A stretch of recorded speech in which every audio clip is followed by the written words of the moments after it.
नमस्कार। स्वागत है आप सभी का इस अद्भुत और प्रेरणादायी यात्रा में, जहां हम आपको सुनाने जा रहे हैं उस महाबली पक्षीराज की आत्मकथा जिसने अपने प्राणों की आहुति देकर इतिहास में एक ऐसा अमर स्थान प्राप्त किया जिसकी गूंज आज भी हर श्रद्धालु हृदय में सुनाई देती है। जी हां, हम बात कर रहे हैं जटायु की, उस महावीर की जिसने माता सीता को बचाने के लिए अपनी अंतिम सांस तक संघर्ष किया। यह केवल कथा नहीं है, यह साहस, बलिदान और धर्म के लिए अटूट निष्ठा की गाथा है और इसे सुनकर आप अवश्य भाव विभोर हो उठेंगे। जटायु स्वयं एक गरुड़वंशी पक्षी थे।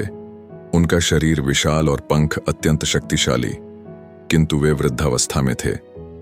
उनकी शक्ति पहले जैसी प्रबल नहीं रही थी। फिर भी उनके भीतर धर्म की रक्षा की ज्योति बुझी नहीं थी। कहा जाता है कि जब रावण माता सीता का अपहरण कर पुष्पक विमान से आकाश मार्ग में ले जा रहा था, तभी जटायु की दृष्टि उस करुण दृश्य पर पड़ी। उन्होंने देखा कि सीता माता विलाप करती हुई प्रभु राम और लक्ष्मण को पुकार रही हैं। उनके हृदय में असहनीय वेदना उठी और उसी क्षण उन्होंने संकल्प लिया कि चाहे जो हो जाए, इस अधर्म का प्रतिकार करना ही होगा। जटायु ने रावण को ललकारते हुए कहा कि हे राक्षस राज, तूने अधर्म का कार्य किया है। तूने एक अबला नारी का बलपूर्वक अपहरण किया है। मैं तुझे इस पापमय कृत्य में सफल नहीं होने दूंगा। यदि तुझे अपनी शक्ति पर गर्व है तो आकर मुझसे युद्ध कर। रावण पहले हंसा, क्योंकि उसके सामने एक वृद्ध पक्षी खड़ा था। किंतु जटायु का साहस इतना प्रखर था कि उसने रावण को युद्ध के लिए विवश कर दिया। आकाश में भीषण युद्ध आरंभ हुआ। जटायु ने अपने विशाल पंखों से रावण पर आघात किए, पुष्पक विमान को रोकने का प्रयास किया। रावण के धनुष से निकले बाणों को अपने शरीर पर सहा। रक्त से लथपथ होने के बावजूद वे सीता माता को सुरक्षित करने का प्रयास करते रहे। उनकी हर प्रहार से यह संदेश गूंजता रहा कि धर्म की रक्षा के लिए वृद्धावस्था या कमजोरी बाधा नहीं बन सकती। केवल साहस और निष्ठा ही सबसे बड़ा शस्त्र है। लंबे समय तक युद्ध चलता रहा, किंतु रावण की शक्ति प्रचंड थी। अंततः उसने अपने तेज धार शस्त्र से जटायु के पंख काट दिए। रक्त की धारा प्रवाहित होने लगी और जटायु धरती पर गिर पड़े। सीता माता की आंखों से आंसुओं की धारा बह रही थी।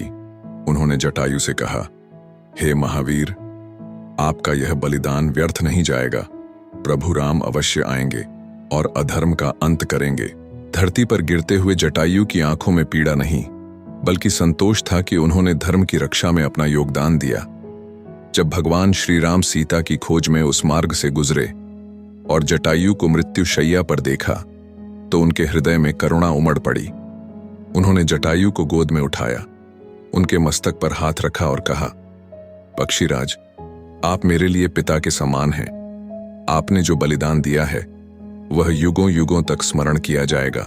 जटायु ने अंतिम श्वासों में प्रभु राम को रावण और सीता माता की दिशा के बारे में बताया। उनके शब्दों में कोई दुर्बलता नहीं थी, बल्कि धर्म की विजय का विश्वास झलक रहा था। और जब उनके प्राण पखेरु उड़ गए तो भगवान राम ने स्वयं उनका अंतिम संस्कार किया, जिससे यह सिद्ध हो गया कि जटायु केवल एक पक्षी नहीं थे, वे धर्म के सच्चे रक्षक और भगवान के प्रिय भक्त थे। जटायु की आत्मकथा केवल रामायण का एक प्रसंग नहीं है, यह हम सबके लिए जीवन का मार्गदर्शन है। यह सिखाती है कि चाहे परिस्थिति कितनी भी कठिन क्यों ना हो, चाहे शरीर थका हुआ हो, चाहे शक्ति क्षीण हो गई हो, यदि मन में धर्म के प्रति निष्ठा और साहस की अग्नि प्रज्वलित है तो कोई भी अधर्मी, कोई भी रावण सफल नहीं हो सकता। जटायु ने हमें यह भी सिखाया कि जीवन का असली मूल्य सांसों की लंबाई में नहीं, बल्कि उस साहस और त्याग में है जो हम सत्य और न्याय की रक्षा के लिए करते हैं। आज जब हम इस कथा को सुनते हैं तो हमारा हृदय भाव विभोर हो जाता है, आंखों से अश्रुधारा बहने लगती है और भीतर से यह प्रेरणा मिलती है कि हमें भी अपने जीवन में धर्म, सत्य और न्याय की राह पर चलना चाहिए, चाहे उसके लिए कितने भी संघर्ष क्यों न करने पड़े।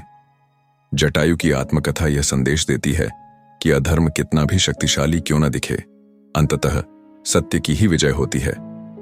तो मित्रों, यह थी जटायु की अद्भुत और प्रेरणादायी आत्मकथा। आशा करता हूं कि यह कथा आपके हृदय को स्पर्श कर गई होगी। यदि यह प्रसंग आपको प्रभावित कर गया हो तो कृपया मेरे इस चैनल को लाइक, शेयर और सब्सक्राइब करें ताकि ऐसे ही मनमोहक और प्रेरणादायी प्रसंग आपके हृदय तक पहुंचते रहें। आपका छोटा सा सहयोग हमें और भी कहानियां लाने की प्रेरणा देगा। धन्यवाद। नमस्कार और पुनः स्वागत है मेरे प्रिय श्रोताओं।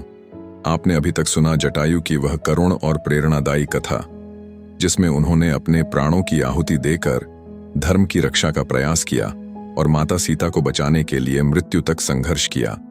लेकिन जटायु की आत्मकथा यहीं समाप्त नहीं होती, क्योंकि जब हम उनके जीवन और अंतिम क्षणों को गहराई से समझते हैं तो एक और अद्भुत संसार खुलता है, एक ऐसी अनुभूति जो हमें आत्मा के स्तर तक झकझोर देती है। जटायु की दृष्टि से यदि हम इस कथा को देखें तो यह केवल एक युद्ध नहीं बल्कि आत्मा की पुकार थी। कल्पना कीजिए कि जटायु स्वयं कह रहे हों, मैंने अपने जीवन में अनेक राशियों, देवताओं और योद्धाओं को देखा, परंतु जब मेरी वृद्धावस्था ने मेरी उड़ान की शक्ति छीन ली, तब भी मेरे हृदय में धर्म की लौ बुझी नहीं। उस दिन जब मैंने आकाश में देखा कि रावण माता सीता को बलपूर्वक ले जा रहा है, तो मेरे हृदय में अग्नि प्रज्वलित हो उठी। मैं जानता था कि मेरा शरीर दुर्बल है, पंख अब पहले जैसे शक्तिशाली नहीं रहे, लेकिन मैंने यह भी जाना कि यदि मैं इस अन्याय को देखकर मौन रहा तो मेरा अस्तित्व ही व्यर्थ हो जाएगा। यही विचार उन्हें मृत्यु के क्षणों तक शक्ति देते रहे। सोचिए, एक वृद्ध पक्षी जिसने अपने जीवन का अधिकांश समय शांत आकाश और वनों में बिताया, वह अचानक धर्मयुद्ध का योद्धा बन गया। यह केवल रामायण का प्रसंग नहीं, यह उस आंतरिक शक्ति का प्रमाण है जो हर जीव के भीतर छिपी होती है। जब जटायु धरती पर गिरे तो उनके भीतर कोई पछतावा नहीं था। वे सोच रहे थे, मेरे पंख कट गए, मेरा रक्त बह रहा है, परंतु मैंने सीता माता के लिए, धर्म की रक्षा के लिए, सत्य की स्थापना के लिए अपने प्राणों का अर्पण कर दिया। यही मेरा धर्म था और यही मेरा जीवन का अंतिम उद्देश्य। प्रभु राम जब वहां पहुंचे तो उन्होंने जटायु को अपनी गोद में उठाया और पिता के समान सम्मान दिया। उस क्षण जटायु की आंखों में केवल संतोष था। वे सोच रहे थे, मैंने अपना कर्तव्य निभा दिया, अब मेरे प्राण प्रभु के चरणों में समर्पित हों। यह दृश्य इतना मार्मिक था कि स्वयं भगवान भी अश्रुपूर्ण हो उठे। उन्होंने कहा, हे पक्षीराज, आपने जो बलिदान दिया है वह युगों तक स्मरण किया जाएगा। संसार आपको एक वृद्ध पक्षी नहीं बल्कि धर्म के सच्चे रक्षक और भक्त के रूप में जानेगा। जटायु का अंतिम संस्कार स्वयं भगवान राम ने किया। यह अत्यंत अद्भुत प्रसंग है, क्योंकि राम ने अपने जीवन में कई प्रियजनों को खोया, परंतु जटायु को उन्होंने पिता के समान सम्मान दिया। इस प्रसंग से यह भी स्पष्ट होता है कि सच्चा धर्म और भक्ति किसी शरीर या रूप में नहीं बंधा होता, वह केवल निष्ठा और त्याग में बसता है। अब आप कल्पना कीजिए कि जब जटायु की आत्मा शरीर से मुक्त हुई तो उन्होंने क्या अनुभव किया होगा। वे देख रहे थे कि उनका रक्त रंजित शरीर धरती पर पड़ा है, परंतु उनकी आत्मा प्रभु के चरणों की ओर उड़ रही है। वे सोच रहे थे, मेरा जीवन सार्थक हो गया, मुझे मोक्ष प्राप्त हुआ। मैं अब केवल एक पक्षी नहीं बल्कि धर्म का प्रतीक हूं। यहीं से यह कथा और गहराई लेती है। जटायु की आत्मकथा हमें सिखाती है कि साहस केवल युवा और शक्तिशाली का गुण नहीं है। साहस वह है जब आप अपनी अंतिम सांस तक धर्म की रक्षा में अडिग रहते हैं। जटायु हमें यह प्रेरणा देते हैं कि कभी भी अपनी कमजोरी को अपनी बाधा मत बनने दो। यदि मन में सत्य और धर्म की ज्योति जल रही है तो संसार की कोई भी शक्ति आपको रोक नहीं सकती। इस कथा का एक और पहलू यह है कि जटायु ने अपने जीवन से हमें कर्तव्य का महत्व सिखाया। उन्होंने यह नहीं सोचा कि मैं बूढ़ा हूं, मैं क्या कर सकता हूं। उन्होंने केवल यह सोचा कि मेरे सामने अन्याय हो रहा है और यदि मैं मौन रहा तो यह अधर्म बढ़ेगा।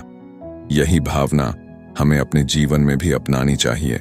मित्रों, जटायु की आत्मकथा केवल एक ऐतिहासिक या धार्मिक प्रसंग नहीं है, यह हमारे आज के जीवन के लिए भी उतनी ही प्रासंगिक है। आज भी जब समाज में अन्याय, अत्याचार और असत्य दिखाई देता है, तब हमें जटायु की तरह खड़े होकर उसका विरोध करना चाहिए। चाहे वह संघर्ष कितना भी कठिन क्यों न हो, हमें सत्य और धर्म की रक्षा के लिए अपनी पूरी शक्ति लगा देनी चाहिए। और यही कारण है कि जब हम जटायु की कथा सुनते हैं तो हमारे भीतर से एक आवाज उठती है, हम भी अपने जीवन में जटायु बन सकते हैं। हमें केवल साहस चाहिए, केवल सत्य के लिए समर्पण चाहिए। प्रिय श्रोताओं, यह आत्मकथा एक ऐसे प्रवाह की तरह है जो बार बार हमें यह याद दिलाती है कि धर्म, सत्य और न्याय ही जीवन का वास्तविक आधार है। जटायु ने अपने प्राण देकर इस सत्य को सिद्ध किया। उनका नाम आज भी श्रद्धा और आदर से लिया जाता है।